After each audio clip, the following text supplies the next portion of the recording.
Nesse vídeo, você verá o início da evolução animal.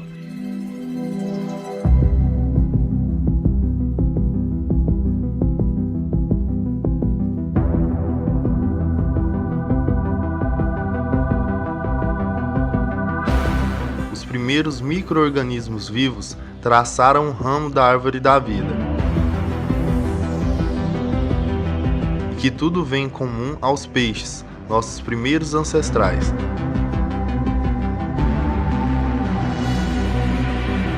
Onde compartilharam características do pescoço aos nossos pulmões, dos membros às nossas mãos.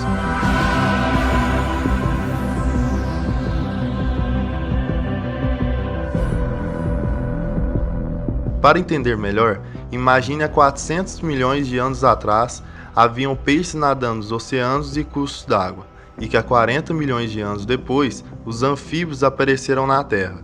Depois vieram os répteis, seguido pelos primeiros mamíferos aos 200 milhões de anos.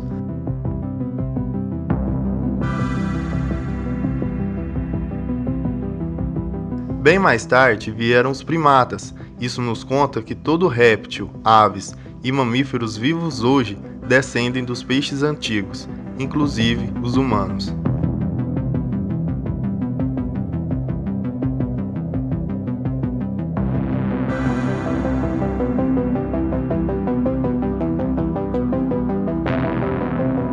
Há 500 milhões de anos atrás, surgiram os primeiros vertebrados, chamados ostracodermos. Esses peixes eles eram desprovidos de mandíbula, então eles se alimentavam por filtração de sedimentos, e depois desses peixes vieram os placodermos, que vieram com a novidade evolutiva, que foi a mandíbula, juntamente com dentes, e com isso começou a pedração de outros animais. Nesse processo de sair de filtração para predação de outros animais, teve um ganho para eles pelo seguinte motivo: começou-se a ter animais mais complexos, com nadadeiras pares, e junto com essas nadadeiras pares eles tinham movimentos mais precisos, e com isso veio também órgãos do sentido mais desenvolvidos.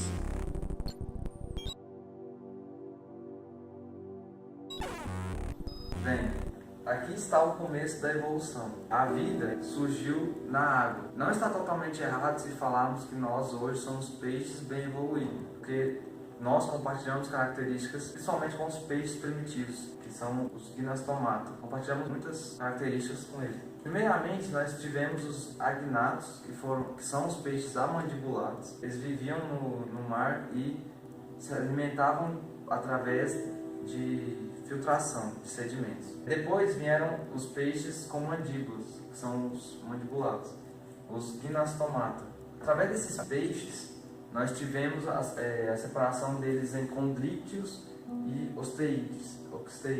Os condrícteis são os peixes cartilaginosos e os osteídes são os peixes com estrutura óssea. Nesse processo, os cientistas até hoje acreditam que foi através desses peixes aqui que começaram a surgir os tretápodes. Através dos tretápodes que saíram do ambiente aquático para o ambiente terrestre, começou a vir os anfíbios, répteis, as aves e depois os mamíferos.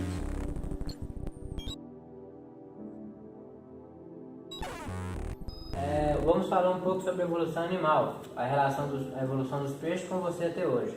Antigamente existiam os agnatos, como as lampreias. Elas se alimentavam por meio de filtração do segmento que havia no substrato do solo.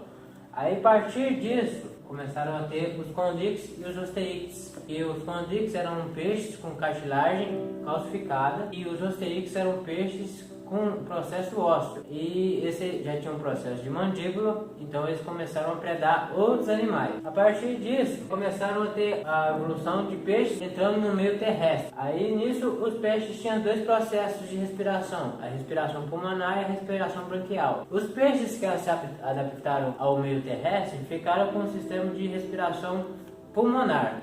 E os peixes que foram para o ambiente terrestre e voltaram para o ambiente aquático, que não conseguiram se adaptar com o pulmão, ficaram com um processo de respiração branquial, e o pulmão, nesses peixes que voltaram para o meio aquático, virou a bexiga natatória, que serve para os peixes se estabilizar e não afundar para o fundo do mar.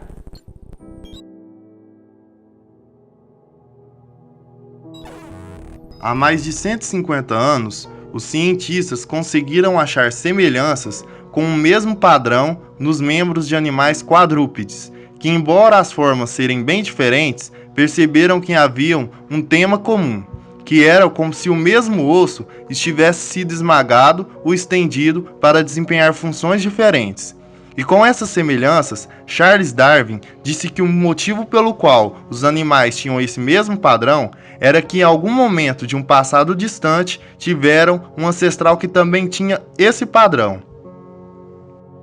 E para explicar isso, Darwin dizia que, começando pelos primatas, vemos mãos e membros que se parecem muito com os nossos.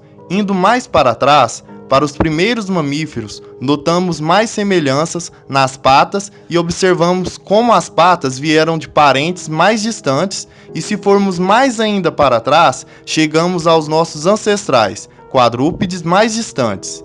Esses animais, os primeiros tetrápodes, foram os primeiros a terem um padrão, um osso, dois ossos, vários ossos.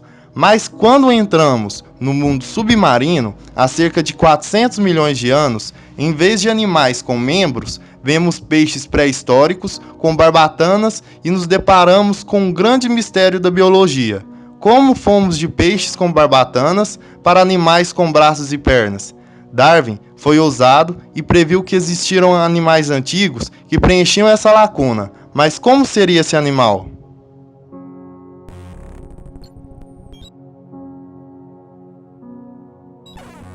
Esse animal seria o Tiktaalik, que é um peixe fóssil de 375 milhões de anos descoberto no Ártico canadense em 2004. Esse animal tinha os traços dos peixes com escamas e barbatanas. Ele também tinha pulmões para respirar e, para surpresa de todos, tinha um pescoço, semelhante aos dos humanos. Mas o fator decisivo estava nas barbatanas, onde encontramos um fator inicial do padrão de um osso, dois ossos, vários ossos, que vemos nos membros hoje. Onde tem até uma espécie de pulso, onde temos um sinal de elo com a mão humana. Ao contrário dos outros peixes, o Tiktaalik usava seu pescoço para ver os predadores e caçar presas menores. E como suas barbatanas eram fortes, o bastante para tirar seu corpo da água, uma nova fronteira se abriu. Por milhões de anos, os pares de barbatanas do peixe Tiktaalik levariam aos pares de membros de todos os animais ósseos da Terra, que é um legado poderoso que vemos em nossos braços e pernas hoje.